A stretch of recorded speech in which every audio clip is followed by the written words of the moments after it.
Howdy folks, Tex Grebner here with Tex Grebner Outdoors. I hope you guys are ready to make it weird because it's Illinois Archery season 2018, week number 16.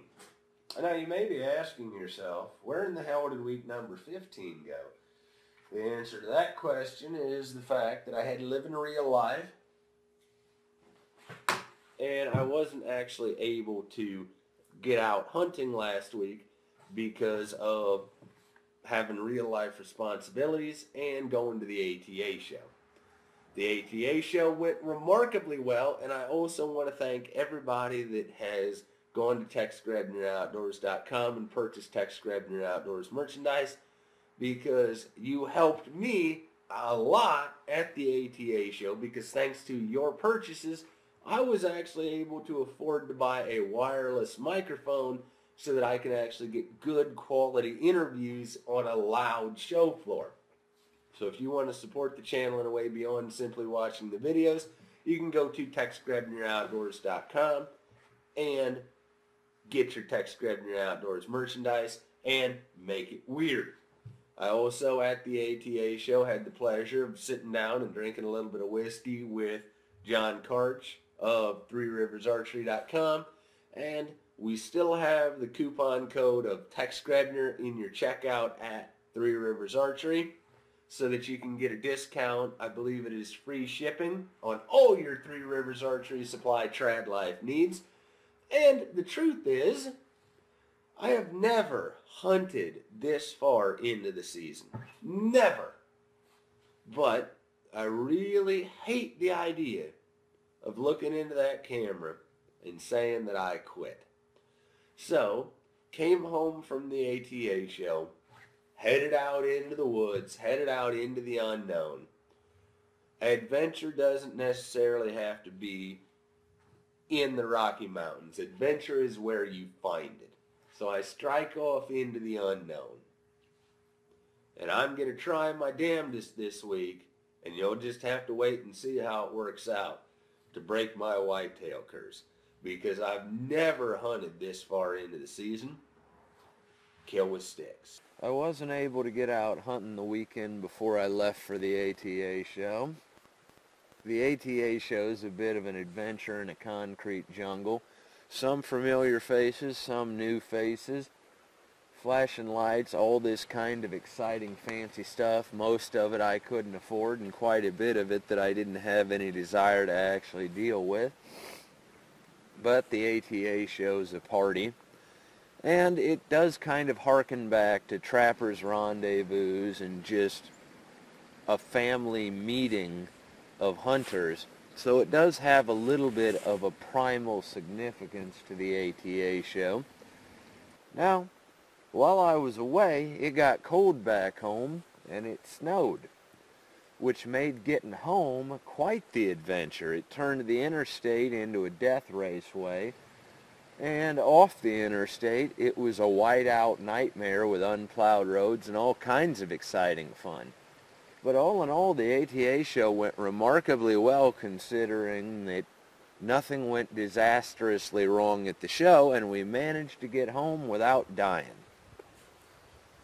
But the fact is, it got cold, and we got snow, which is exciting for me, because I love hunting whitetail on the snow, because it makes them pop, and you can actually ghost around the timber just a little bit on soft powder, and there's just a terrible beauty to the woods in winter, especially in January when it's bitterly cold and everything's silent, to where you can actually hear the creek water rushing and freezing, when you can actually hear things freezing.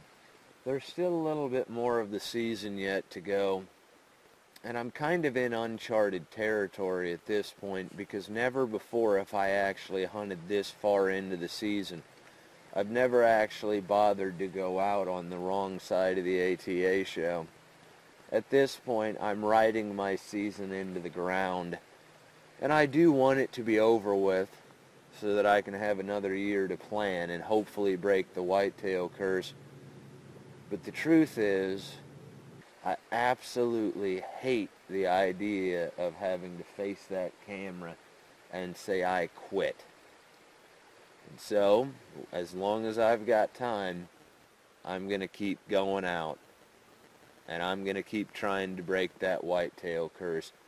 Because one definite takeaway from the ATA is, even though there's people there that cannot stand me and will be disrespectful to my face, counting on the fact that I value staying out of jail more than defending my honor, because we don't live in a caveman time.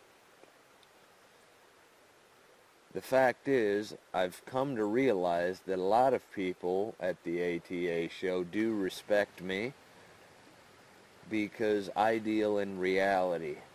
I'm feeling a bit feisty as the season winds down, and it amazes me the amount of unasked for advice that I get, so we're going to break the fourth wall a little bit and just have a chat.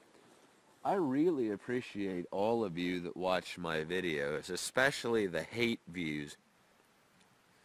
But the truth is, there's a lot of stuff that it's like, you think that I haven't already tried that?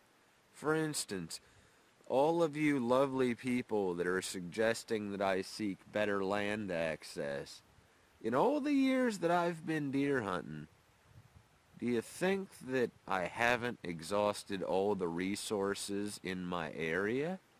Well, the sad answer is yes, I have, and it's either hunt on the property that's owned by my family, or fight with the dog walkers and the church groups and all of the other hunters down on the public land. And also, everybody seems to have a commentary on the fact that I chew tobacco in the stand. The truth is, in comparison to the 200 some odd pounds of me that is sitting in the stand, a deer wouldn't give a shit about the puddle of Copenhagen spit underneath the stand. If the wind is blowing out of the wrong direction, you're screwed no matter what. I don't care what kind of fancy hunting clothing that you've got or cover scent, you're not fooling a deer's nose. And the truth is, deer are going to do what deer are going to do, regardless of whether or not I chew in my stand or piss out of my stand. Regardless of what direction the wind is blowing sometimes, it really depends on if they associate you with a threat. Have they been pressured yet this year? Because it doesn't really matter about face paint. Face paint makes it feel like you're doing something. Now, I like face paint, but it's so much of a pain in the ass to put on face paint and so much of a pain in the ass to take off face paint. And in comparison to just about everything else, the fact that my face sticks out because I'm a white guy doesn't actually matter, because I'm still going to have to move to draw my bow. It's not like I'm proned out with a rifle here. And so, those are just some things that I chuckle about while I'm sitting in the stand freezing, because I do love you guys, and I'm really appreciative of you watching, and I love reading your comments, but it is kind of a, you think I haven't thought of this before thing? I woke up this morning feeling like leftovers of death. Raw throat, full head. I probably picked up a germ or two at the ATA show. But I didn't really have a choice. Sick or not, I had to go and do the farm work.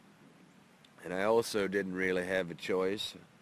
It was still deer season. Still archery season 2018 for Illinois. So regardless of whether or not I had a sore throat, regardless of whether or not I was snorting and wheezing like an angry buck, and regardless of the fever, by God, I was going deer hunting. And that's just the way that it was going to be. There's a beauty, just as I've said, a terrible beauty to the woods in winter. There's just a desolation and a savagery that I find appealing. And it's also very peaceful because the snow is so quiet and everything is still unless the wind is bitter and cutting through your clothing. Nature really doesn't care. All you can do is match yourself up against the elements and see how you stack up to nature. Nature doesn't care. And quite honestly, anymore, neither do I. I don't have anything better to do. It's still archery season, so here I am. I might as well be sitting here watching the cardinals and the starlings as opposed to be sitting at home waiting on next year's archery season. But there is that hope, that wonder of what might happen, because if a deer did show up in range and I was able to get an arrow into it, blood trails are very easy to follow on snow. And what a victory it would be to actually get it done with a recurve in the late season.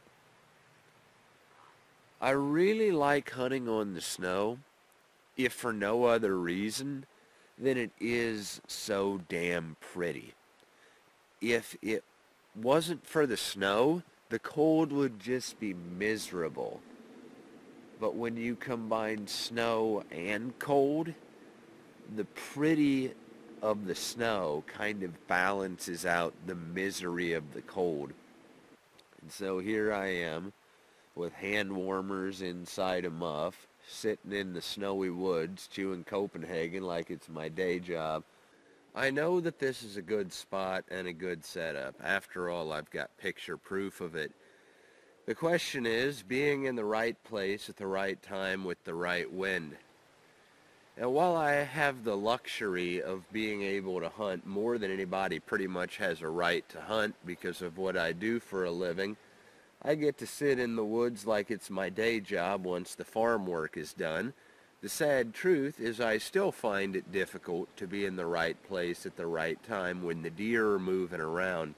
With that being said, I can't help but sit here and think about next season.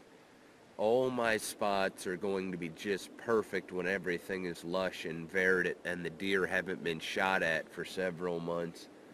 I find myself fantasizing and visualizing how things are going to go down. The funny thing about that is, yeah, sure, we can fantasize, yeah, sure, we can visualize, and we can plan our ambushes. But the truth is, hunting is a visceral mystery, and Wile E. Coyote is my spirit animal. The whitetail curse is still going strong, but I at least feel like I've got a real good handle on how to handle things next season. But the season's still going, and I'm still hunting, and I'm gonna be here till the last dog gets hung. Speaking of the dogs, I find myself also thinking that as the season's winding down, I should probably see about trying to dig out my old coyote collar and see about bow hunting for coyotes. Now, I haven't actually figured out if I want to use a recurve or if I want to use a compound bow shooting laser beams or not. After all, hashtag trad life. All of you aspiring bow hunters that are thinking about going traditional because it's trendy, don't worry, you'll never get bored of the taste of venison. After all, you might, if you're like me, get to a point where you damn near forget what the stuff tastes like. The winter woods sure are pretty, and I know the deer walk right by this spot. It's just going to be a question of me being in the right spot at the right time, playing the high-stakes game of whack-a-mole in the visceral mystery that is the sacred sacrament of the hunt. There's a lot of fake-ass people walking around the ATA show. A lot of people pretending like they're somebody that they're not. You cannot buy cool from a store. It would be a lot cooler if you were you. Don't be afraid to make it weird. Don't be afraid to be different and find your own way in the industry. I bring you the reality of what goes down out in them deer woods. I bring you the reality of my Illinois archery season because life ain't like the pornos and hunting ain't like the TV shows. And I find that because I am so reality oriented, even though Tex Grebner is a character, but it's me up to 11, I'm not anybody that I'm not. Love me or hate me, I'm real. This is who I am. You hate the real me. It's just me up to 11 because I'm on film. But the truth is, even though life ain't like the pornos and hunting ain't like the TV shows, because I deal in reality and I'm not a fake-ass dude, outdoor personalities tend to like me, because there's a lot of people that walk around puffed up acting like they're somebody that they ain't. And it is really embarrassing when you realize that you are actually being a parody of your own heroes. So my bit of advice is, go ahead, make it weird, be you. You can make TV if you want, but I deal in reality. There's still a little bit of the season left, and I really hate the idea of having to look into that camera here and say I quit. So make sure to tune in and see if I manage to kill with sticks. I hope you guys have enjoyed watching, and I really appreciate all of you that have watched this far into the season. But I'm going to be here until the last dog gets hung. As always, God bless all my sportsmen of America. Join the NRA to protect our rights. Please check out my friends over at ThreeRiversArchery.com. Thank you very much to those of you involved in law enforcement and those of you serving in the military. And thanks for watching Tex Grebner Outdoors.